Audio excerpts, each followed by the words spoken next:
మన ప్రభుత్వానికి ముందు కూడా మీరు చాలా ప్రభుత్వాలు చూశారు. నేను చాలా చిన్నపిల్లోడిని, నాకన్నా పెద్దోళ్ళు, నాకన్నా ఎక్స్పీరియన్స్డ్ పీపుల్, నాకన్నా చాలా చాలా అనుభవం ఉందని చెప్పి గొప్పలు చెప్పుకునే వాళ్ళు చాలా మంది ముఖ్యమంత్రులుగా కూడా పనిచేశారు.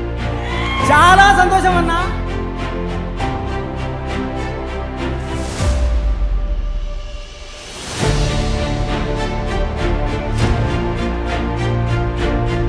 నాకన్నా ముందు 75 ఏళ్ల ముసలాయన కూడా పరిపాలన చేయడం కూడా చూశారు. ఆయన ఏకంగా 14 సంవత్సరాలు ముఖ్యమంత్రిగా పరిపాలన చేశాడు. మరి అటువంటి గొప్ప గొప్ప పాలనలు కూడా మీరు చూశారు కదా. నేను చాలా చిన్నోడిని, ఇంత చిన్నోడు చేసిన పనులు ఇదే ఒక గ్రామంలోనే 14 ఏళ్ళు ముఖ్యమంత్రిగా ఎక్స్పీరియన్స్ ఉన్నోళ్ళు ఏ పొద్దైనా చేశారా అని అడుగుతా ఉన్నా మీ అందరితో కూడా.